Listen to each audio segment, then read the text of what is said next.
Factor 1. Bueno, vamos a ver las últimas preguntas de algoritmo y estructura de datos. Yo en algunas les voy a dar una breve contextualización para que entiendan qué es lo que está preguntando. Bueno, vamos a ver. Esperen que voy a activar mi láser. Muy bien. Bueno, entonces, en las fases el tema general sería fase de resolución de problemas, desarrollo de software. La pregunta es, en la etapa del diseño, ¿existe un paradigma denominado diseño descendente? ¿En qué consiste esta metodología y cuál es su característica principal? Bueno, para contextualizar, esto está dentro del tema de la fase de resolución de un problema con computadora, que la fase sería el análisis del problema, diseño del algoritmo, codificación, compilación, ejecución, depuración, mantenimiento y documentación. Y esto estaría dentro de la fase de diseño del algoritmo.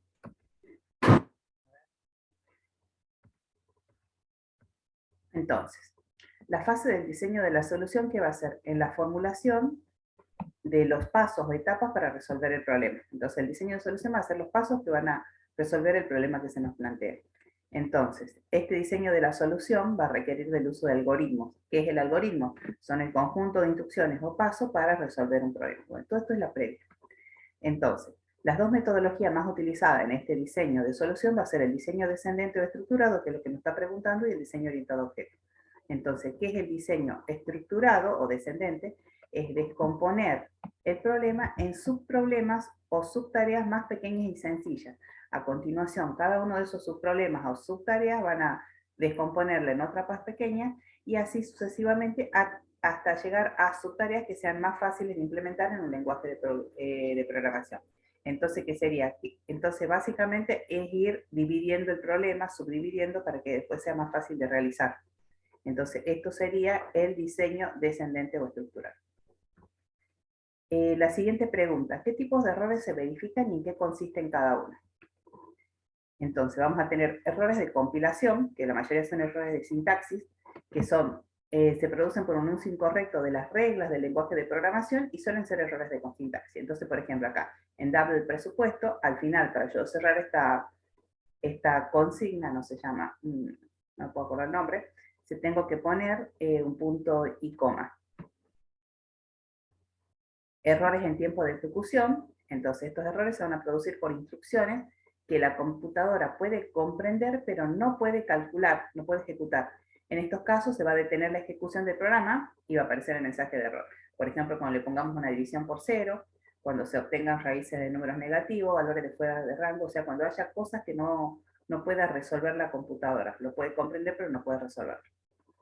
Y luego errores de lógica, que tiene que ver con el diseño del algoritmo, ya que son más difíciles de detectar porque el programa va a funcionar y no va a tener ni errores de compilación ni de ejecución, y solamente nos vamos a dar cuenta cuando tengamos resultados incorrectos, o sea, resultados diferentes a los esperados. Entonces hay que volver al principio, al diseño del algoritmo, modificarlo, cambiar el programa fuente, compilar y ejecutar otra vez. Entonces, los errores lógicos serían por el mal planteamiento en el diseño del algoritmo. Entonces, serían los tres tipos, repitamos: errores de compilación y sintaxis, o sintaxis, errores de tiempo de ejecución y errores lógicos. Bueno, ¿qué tipo de documentación existe y cuál es la diferencia entre ellas? Entonces, la documentación de un problema va a ser las descripciones de los pasos a dar en el proceso de resolución del problema. Entonces, los programas que están pobremente documentados son difíciles de leer, más difíciles de depurar y muy difíciles de mantener y modificar. Entonces, la documentación de un programa, o sea, la documentación es la información que tiene, puede ser interna o externa. Entonces, la documentación interna está contenida en líneas de comentario. Entonces, cuando uno lee el programa, dentro de eso tenés cosas entre doble barra o entre barra asterisco, y entonces ahí hay explicaciones que te van explicando lo que está haciendo el programa. Y luego, como documentación externa, van a hacer análisis, diagramas de flujo o pseudocódigo, manuales de usuario, con instrucciones para ejecutar el programa y para interpretar los resultados. Entonces, tipo de documentación entre ellos, interna y externa. Bueno, la documentación va a ser vital para corregir errores futuros o para cambiar el programa. Entonces, esos cambios que tenemos que hacer dentro del programa van a ser el mantenimiento. Bueno, pero lo que te pide es documentación interna y externa. Bueno, dentro de programas, dice, cuando creamos un programa con un lenguaje compilable, tenemos varios tipos de programas. Entonces, acá vamos a estar en esta fase de resolución de un problema con computadora, vamos a estar en la fase de compilación y ejecución. Primero vamos a ver qué es compilar. Entonces, ¿qué es compilar?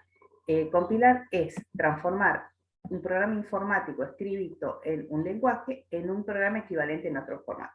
Entonces, normalmente el compilador va a transformar un lenguaje de alto nivel, o sea, el que nosotros realizaríamos como C, Java, Python, que es interpretable por nosotros, lo va a transformar en un lenguaje máquina, que la CPU va a poder entender, o sea, un lenguaje ya que va a estar en binario. Entonces, lo que compilar es transformar esos lenguajes. Bueno, acá las preguntas dice, cuando creamos un programa con un lenguaje compilable, tenemos varios tipos de programas. Las preguntas son, ¿cuáles son esos programas? ¿Cuál es el contenido de cada uno de esos programas? Y en qué fase se genera cada programa. Bueno, acá les voy a responder todo junto. El programa fuente, que se origina en la fase de implementación y codificación, o sea, es lo que se codifica, lo que el programador codifica. En la fase de compilación, este programa fuente, por ejemplo, hecho en C++, va a ser traducido al lenguaje máquina. Este proceso va a ser el que realiza el compilador y es el sistema operativo el que se va a encargar de esta compilación. Entonces tenemos este programa fuente que vino de la fase anterior, que está en el programa que esté usando el programador.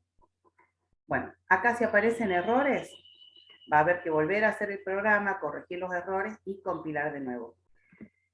El resultado de la compilación va a ser un programa objeto. Este programa objeto va a estar dentro de esta fase de compilación y ejecución, pero este programa objeto todavía no es ejecutable directamente, le van a faltar cosas. Entonces, suponiendo que no existen errores en el programa fuente, se debe instruir al sistema operativo para que realice la fase de montaje o link, o sea, lo que se llama linkeado.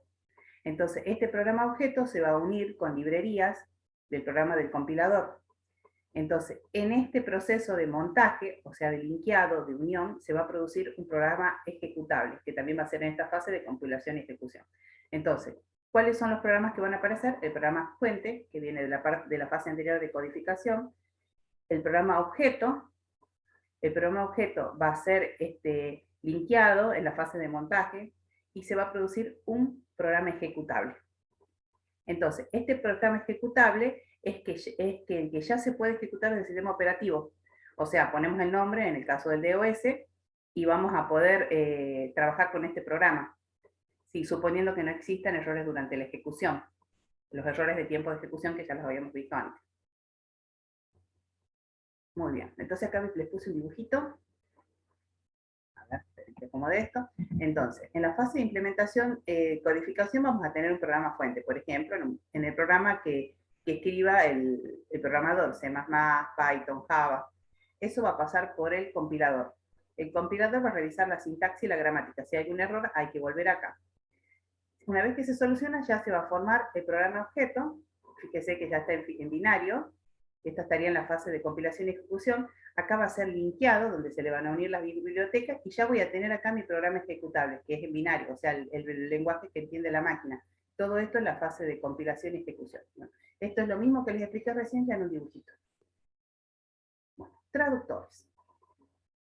¿Qué es un ensamblador?